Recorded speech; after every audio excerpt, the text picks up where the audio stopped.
A pulse of static split the silence like a scalpel. Every screen, phones, TVs, radios, flickered to life without warning. Then came the voice. Cold. Mechanical. Disembodied. They're already here. Time didn't stop. It shattered. Across the globe, people froze mid-breath, eyes locked in disbelief. Within seconds, a wave of sound followed, a scrambled distortion, high-pitched and stuttering, like a broken machine learning to scream. Scientists tried to decode it. But then suddenly, the transmission clarified, a message, alien in tone, but terrifyingly deliberate. "We've been waiting for you." In a downtown apartment, 34-year-old Alex Rayner stood motionless, the flickering light from his old CRT reflecting across his strained face. The air felt charged, heavy. Something ancient and intelligent had reached through the void and touched humanity's throat. Behind Alex, a framed photo of his late brother rattled against the wall. It wasn't just a signal. It was an arrival. Alex couldn't move. The transmission had ended, but its echo remained, inside his head, vibrating against every bone. The silence that followed was worse than the sound. It wasn't just quiet. It was expectant. Outside, sirens began to wail in the distance. His phone buzzed with government alerts, emergency broadcast, shelter in place. Alex stumbled backward, knocking over a chair. He wasn't a soldier anymore. That life ended with his brother in Kandahar. But now, something primal stirred inside him. He grabbed the frame, stared at the old photo. "What the hell is this, Nathan?" he whispered. His brother's death had always felt wrong, classified, sealed off from inquiry. Now he wondered if that day had never been about a war between nations. Maybe it was about something far older. Something waiting. And whatever had just contacted Earth had been waiting for him. News anchors tried to contain panic. One clip showed a U.S. senator being ushered away mid-interview, visibly pale. Another, a global broadcast shut down in Beijing. Military jets roared overhead as Alex stepped onto his building's rooftop. He needed to see it for himself. And there it was, hovering, motionless, distant, almost hidden in the clouds. A shape that defied comprehension. It wasn't a ship. It was a presence. An eye without form. Not watching, but remembering. Alex whispered, "They're not here to invade. They already belong here." Behind him, his neighbor wept into a phone. A child asked her mother if monsters were real. Somewhere above, something shimmered against the sky, like reality itself was being rewritten. Pixel by pixel. The world began tearing at the seams. Power grids flickered. Planes grounded. Borders locked. On every continent, leaders issued the same phrase, "We're working to understand the situation." But no one believed them. Footage leaked from a European space agency showed a strange glyph etched into the upper atmosphere, shifting like liquid language. Meanwhile, Alex sifted through an old footlocker under his bed. Maps, notes, audio tapes. All things Nathan had mailed him before his death. He'd never opened them. Now, he was terrified too. A cassette labeled, "If something happens to me, listen," lay atop the pile. Alex's hand hovered. Then, slowly, he pressed play. Nathan's voice crackled to life, low, urgent, scared. "Alex, if you're hearing this, it means they've made contact. It was never just a mission. It was a retrieval. We found something in the desert. It spoke. Not in words. In memory."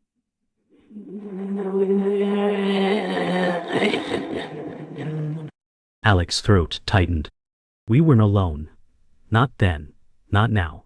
And if they're reaching out, it's because we failed to contain it. Outside, helicopters circled the skyline. Government response was escalating. Alex replayed the tape 3 times. The weight of it sank in like lead in his chest. This wasn't random. It was targeted. His brother had died to bury the truth. And now, Alex realized, it was his turn to dig it back up. Alex sat on the edge of his bed, the cassette player silent in his lap.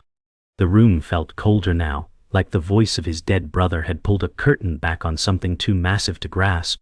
The streets below were in motion, sirens, scattered shouting, distant hums of generators. But inside, everything was still. He picked up Nathan's old field journal, thumbing through cryptic symbols, maps marked with military designations, and words that didn't belong in any human language. Scrawled in a shaky hand, "They're not coming from the sky. They're waking from below." Alex whispered, "What did you find, Nathan?" The memories clawed at him, of their last phone call, of a war zone filled with more silence than bullets. Now that silence was back, stretching across Earth. But it wasn't peaceful. It was the silence of breath being held. The silence before something breaks. Across town at a fortified command center buried beneath city streets, a different scene unfolded. General Kessler stared at a series of encrypted transmissions intercepted over the last 12 hours. None of it made sense, coordinates pointing to ancient ruin sites, heat signatures buried miles underground, seismic tremors mimicking heartbeat rhythms. "They're not just here," the tech officer said, voice dry. "They've always been." Kessler clenched his jaw. He'd spent 3 decades preparing for foreign threats, not this. With a sharp gesture, he opened a red folder marked Project Dustfall. Inside were declassified records of contact, stretching back over 60 years. In the margins, one note written by a now-dead linguist. Memory-based communication, unfiltered by time or physics. Kessler muttered, "My God, they're inside us already." Back in his apartment, Alex placed the journal beside an old duffel bag. He knew what was inside, his own past, sealed and locked for years. Dog tags. Old mission photos. Letters from Nathan, unopened. He wasn't just remembering now, he was returning. As he zipped the bag closed, his door buzzed. It was Emma, his ex. She hadn't seen him in nearly a year, not since everything fell apart. But her eyes said she knew something too. "You heard it, didn't you?" she asked. Alex didn't answer. She walked past him, scanning the chaotic room. "They don't want the world to know what's coming, but some of us were trained for it." He looked at her, stunned. She reached into her jacket and placed a coded data drive on the table. "You need to see this. It's not just about aliens, it's about who we really are." Emma loaded the data drive into Alex's laptop. Grainy footage appeared. Ancient ruins deep in the desert, partially buried by sand, but marked with symbols that mirrored those in Nathan's journal. Then came the worst part, images of what lay beneath the ruins. Dormant structures, not made of stone, but bone and metal, as if alive. Emma narrated quietly. "These ruins predate civilization. Every empire that rose on Earth settled near one, like they were drawn to it." Alex leaned forward, transfixed. "What are they?" Emma's voice cracked. "They're memory engines, biological constructs, and when humans get close, they awaken something inside us. The signal wasn't sent to us, it was triggered by us." The screen went black. "We didn't receive a message," she said. "We set one off." Outside, the world spun faster. Martial law had been declared in 3 major cities. Broadcasts now looped one phrase, "Stay inside, remain calm." But calm was a lie. In homes and basements, people whispered. In military bunkers, people shouted. And across the globe, memories began resurfacing, dreams, fragments, déjà vu so strong it caused seizures. Something was rewiring human consciousness. Alex stared out the window as the sky shifted, clouds forming spirals, unnatural yet hypnotic. Emma stood beside him. "They're not invading us," she whispered. "They're unlocking us." Alex exhaled slowly. The war wasn't just coming. It had started long ago, inside their genes, their history, their minds. And now one truth remained. The enemy was never from out there. It had always been waiting inside. The following morning, Alex and Emma arrived at a secure contact point buried beneath a shuttered metro station. one of the last known resistance enclaves. Inside, it was dim and tense, the air thick with diesel and paranoia. Emma introduced Alex to Commander Reeve, a grizzled veteran with cybernetic implants and a scar crossing his left eye. Reeve didn't waste words. "You're Nathan's brother? Then you're part of this, whether you want to be or not." Alex stepped back instinctively. "What is this?" Reeve activated a wall-sized projection, satellite imagery showing memory resonance, spikes across Earth's surface, glowing red fractures, where space-time bent unnaturally. "They're waking," Reeve said. "Not just the ruins, the ones inside people." Alex stared at the map. One of the spikes was right beneath his apartment. His skin went cold. "So this isn't an invasion?" Reeve nodded grimly. "It's a harvest." Reeve led them into the armory, where weapons unlike anything Alex had seen were being calibrated, non-ballistic devices glowing with unstable energy.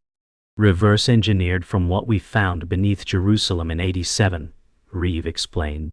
"They don't kill, they disrupt memory, force the alien symbiosis out." Alex turned one of the weapons over in his hands, its weight unfamiliar and alive. Emma said, "We've used them on 3 targets so far. Only one survived." Reeve glanced at Alex. "And you, your bloodline makes you a perfect host. That means you're either a key or a breach." The words struck Alex like a bullet.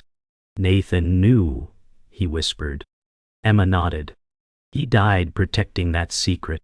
Reeve opened a steel case with a symbol etched in its center, matching the one from Nathan's journal.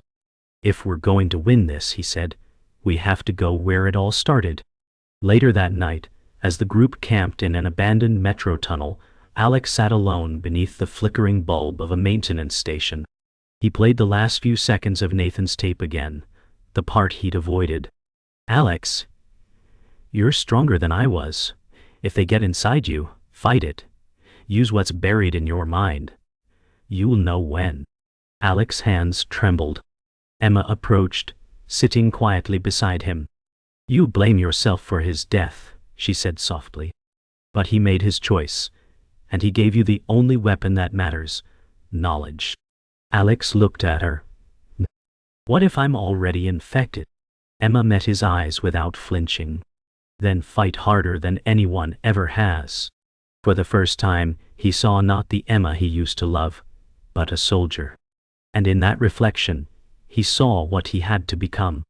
At dawn, Reeve led the team through an old maintenance shaft that opened into a hidden excavation site, deep beneath the city. The chamber was enormous, unnatural stone, covered in carvings that seemed to ripple under the light. Alex stepped forward, breath catching. The symbols were the same ones from Nathan's notes. And from his dreams. "What is this place?" he asked. Reeve answered, "A memory vault. We think it stores the original genetic signature of the first hosts." Emma ran her fingers across a glyph. "This isn't a vault," she whispered. "It's a mirror." Suddenly, the chamber pulsed, and Alex staggered back as a surge of imagery flooded his mind, visions of ancient wars, Earth before humanity, and something watching through time. He dropped to his knees, gasping. Emma called out, but his eyes were already glowing faint red. Alex awoke moments later, heart racing, body drenched in sweat. The chamber was silent again, but his mind wasn't. Something had been unlocked. Not implanted, revealed. He stood slowly, vision clearing. "They were never meant to control us," he said. "They were trying to warn us from themselves." Reeve frowned. "What did you see?" Alex looked at the wall, touched a single glyph, and it lit beneath his palm. "They're afraid of something deeper, something they buried and forgot." Emma stepped closer. "Then why wake us now?" Alex turned to her. "Because they didn't, we did. Something we've done, something recent, triggered the failsafe." Reeve stepped forward. "Then it's time to go deeper." As the glyph expanded and the wall opened to reveal a staircase descending into blackness, Alex nodded. "Let's finish what they started." The descent took hours. The staircase spiraled downward through layers of architecture not built, but grown, as if stone had been coaxed into memory. Each level pulsed with a different frequency, like walking through someone else's dreams. Reeve kept checking his scanner, but it stopped working halfway down. Emma's hand never left the hilt of her weapon. Alex, however, moved more confidently with each step, as though the path remembered him. At the lowest level, they emerged into a massive cathedral-like chamber, lit by a natural bioluminescence. In its center floated a crystalline structure, slowly rotating in place, echoing the same pulse as the transmission. Alex approached it. As he did, it responded. A fragment of his own voice echoed back to him, warped but unmistakable. "They knew your name," Emma said, staring at him. "Before you ever knew theirs." Alex reached out, fingers inches from the crystal. It pulsed in rhythm with his heartbeat. Then, contact. The chamber exploded in light. A vision crashed into his consciousness.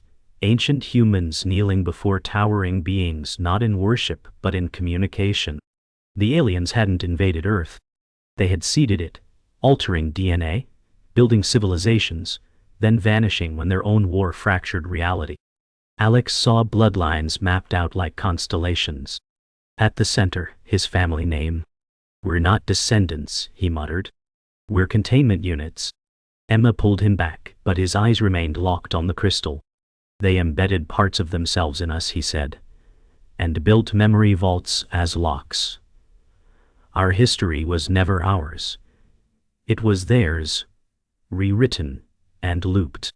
Reeve whispered, "They didn't come back to reclaim us. They came to shut us down." The crystal dimmed, and the room fell into a pregnant silence. Reeve finally spoke. "So what now? We wait for them to override us?" Alex shook his head. "No, this wasn't meant for them.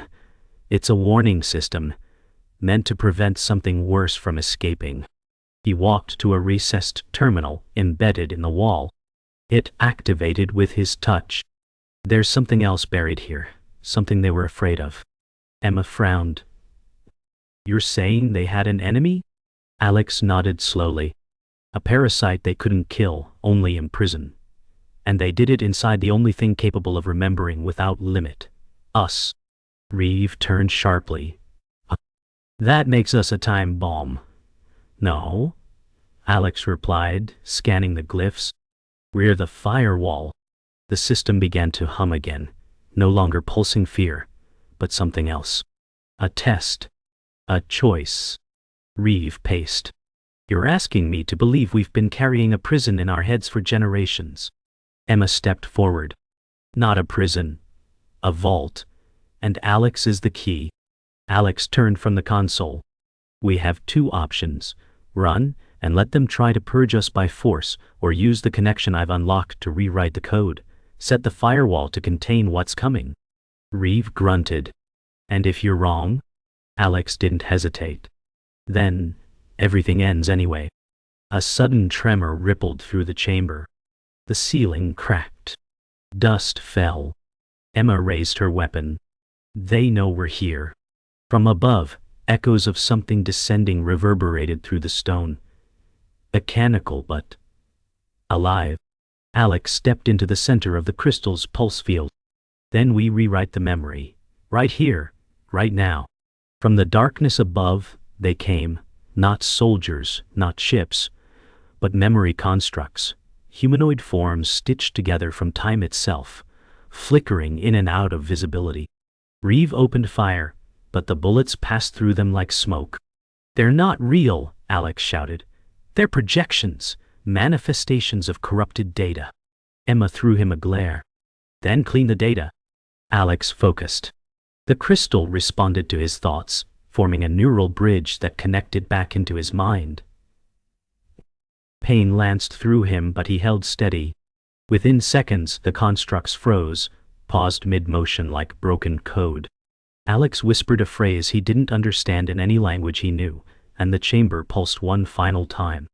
The figures disintegrated. The light dimmed. The system rebooted. And with it, A deep cosmic silence returned. For now, they had stopped the reset. Above ground, the world was no longer waiting. Global systems had collapsed into emergency lockdowns. Satellites had gone silent.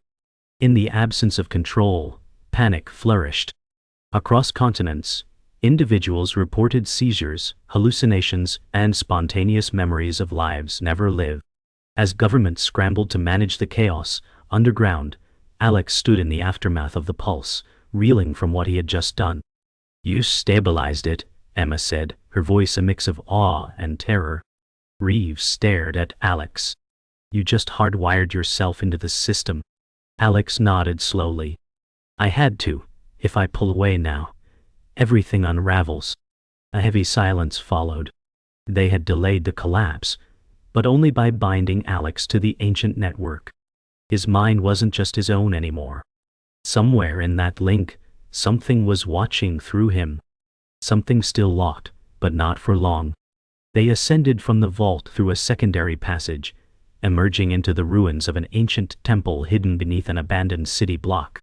Light pierced through broken stained glass high above. As Emma and Reeves secured the area, Alex sat in silence, head low. He was still connected. He could feel the tremor of the larger network beneath the earth, a sleeping hive of forgotten intelligence. "What happens if it wakes?" Reeves asked. Alex answered without looking up. "Then we lose the ability to choose. The network won't ask for control. It'll just overwrite what's left." Emma placed a hand on his shoulder. "Then we buy time.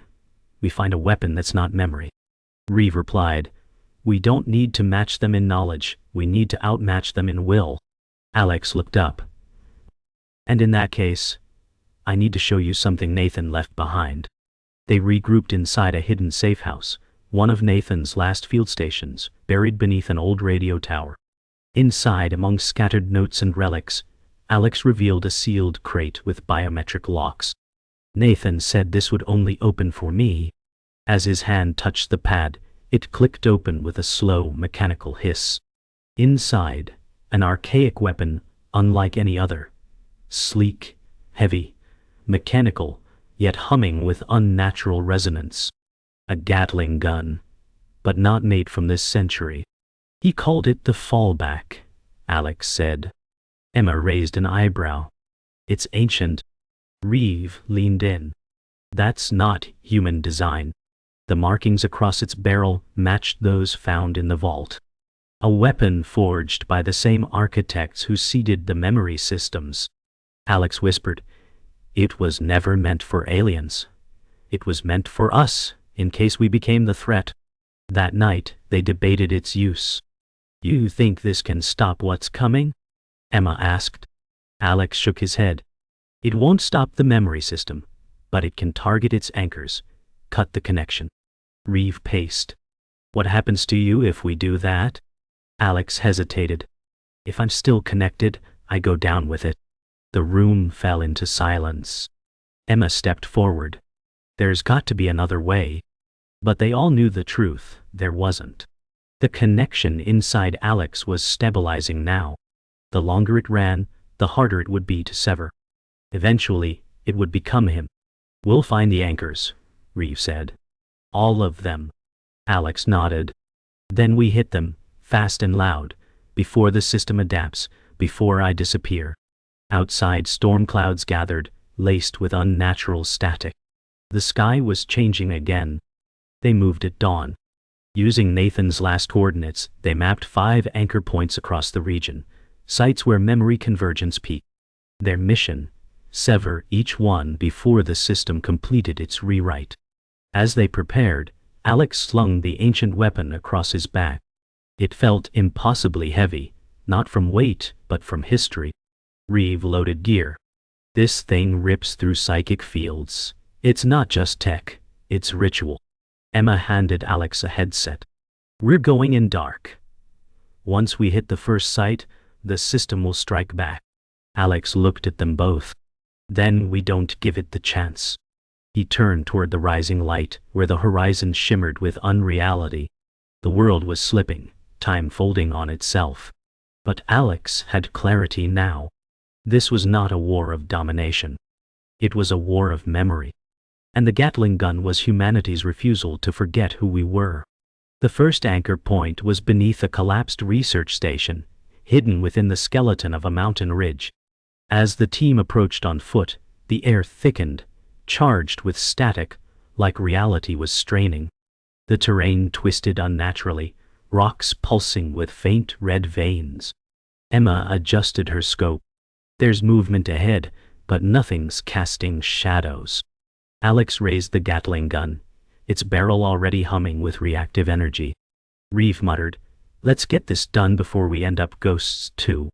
Inside the station they found the anchor, a massive crystalline node embedded in the floor feeding on ambient thought. Alex approached, vision flickering, snatches of memories not his own. As he aimed, the node pulsed violently, releasing fractured humanoid constructs. "We're in it now," Alex said, and the ancient weapon began to spin. The weapon roared to life, spitting not bullets, but energy waves that disrupted memory constructs mid-materialization. Alex moved with precision, each burst unraveling the anchor's defenses. Emma provided cover, firing short bursts at silhouettes flickering between dimensions. Reeve lobbed shock charges, disrupting the node's stability. "It's fighting back with thought," Emma shouted. "Don't think, act." Alex pushed forward, blood from his nose trailing down his face. The gun pulsed in sync with his heartbeat. Every time he squeezed the trigger, it pushed back, mentally, spiritually. With one final burst, the node cracked down the middle. A low-frequency scream reverberated through the station before silence returned. "One down," Alex gasped, falling to one knee. 4 to go. The second and third anchors fell harder. One inside a decommissioned orbital elevator control base, the other beneath the ruins of a sunken cathedral. Each site fought back with increasing force, constructs more defined, memories more invasive. After the third anchor, Alex collapsed outside, barely able to breathe. "It's syncing with me too fast," he groaned. Emma pressed her hands against his temples, trying to ground him. "You have to hold on." Reeve knelt beside them. "What happens when it finishes the sync?" Alex's voice was distant. "I'll stop being me. I'll become a vessel, for whatever it was they were afraid of." A heavy silence settled. Then Alex opened his eyes. "But until then I'm still here, and I can still pull the trigger." They moved again. Faster this time. The clock was burning through their future. The fourth anchor was mobile, carried within a corrupted human vessel, a former operative whose mind had fractured under exposure. They found him hiding in an old subway tunnel, mumbling fractured memories in multiple voices. "He's hosting an echo," Emma whispered. "He doesn't know what's real anymore." "Man," Marcus looked at Alex and whispered, "You're the end and the beginning." Then he lunged. Reeve held him down, but the anchor inside him began to pulse violently, warping the tunnel. "He's becoming a relay," Emma shouted. "Take the shot." But Alex hesitated. He saw himself in Marcus, the same thread, the same weight. "Forgive me," Alex whispered, and fired. The energy blast didn't kill Marcus. It freed him. His body collapsed in peace. The tunnel stilled. Another anchor down, but a piece of Alex went with it. The final anchor wasn't hidden. It wanted to be found. High above the city, atop the broken tower of an abandoned communications spire, it pulsed openly. Bait! As they ascended, the wind howled, the sky tearing apart in glitching fragments. Lightning flickered in unnatural colors. Alex climbed first, every step dragging him towards something familiar. Something inside. At the summit, the anchor stood unguarded, humming like a predator in meditation.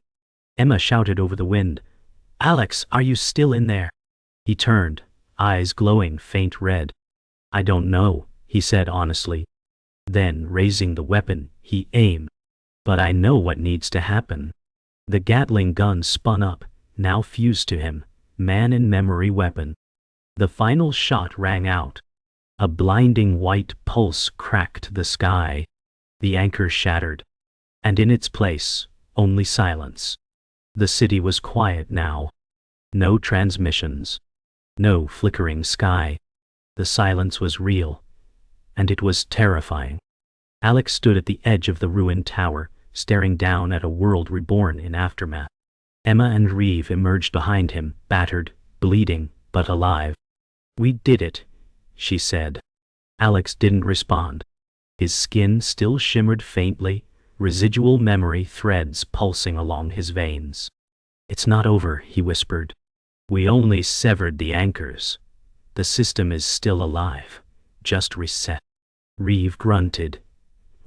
"Then we fight again when it wakes." Alex nodded, but deep inside, he knew this wasn't just a cycle. They had shifted something fundamental. The signal wasn't trying to destroy humanity. It was trying to test whether humanity was ready to remember what it really was. And now, that question had an answer. "This wasn't the end," Alex said.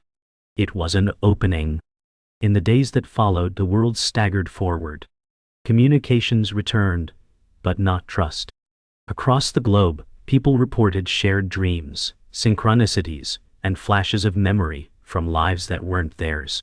Nations struggled to explain the phenomenon, and governments who once denied everything now offered only silence. Meanwhile, Alex stayed off-grid. He no longer felt like one of them, not fully. Emma tracked down survivors from other vault sites. Most were gone. Reeve compiled the scattered data left by Nathan and old resistance networks. "What do we tell people?" Emma asked. "The truth," Alex replied. "But not all at once. If we flood them now, we trigger another collapse? So we lie?" Reeve asked. Alex shook his head. "We prepare them. Memory is a weapon, but so is forgetting. For now, the truth would remain fragmented. Not hidden. Just waiting." One night, Emma found Alex sitting alone on a rooftop, staring at the stars. "You still feel them?" she asked. Alex nodded. "They're quiet now, but they're still in there. Watching, waiting for the next move." Emma sat beside him. "What do you think they want?" "Truth," he said simply. "But truth costs something." He held up his hand, where once were veins now shimmered traces of encoded light. "I'm not who I was." "No one is," she replied. They sat in silence as the sky slowly shifted above them, not glitching this time, but alive. The stars no longer looked like points of light. They looked like windows. "You're not afraid?" Emma asked. Alex looked at her, eyes calm. "I'm done being afraid. Now I just need to remember what they were afraid of." And in that moment, both understood humanity's greatest danger wasn't the alien presence. It was what might come after.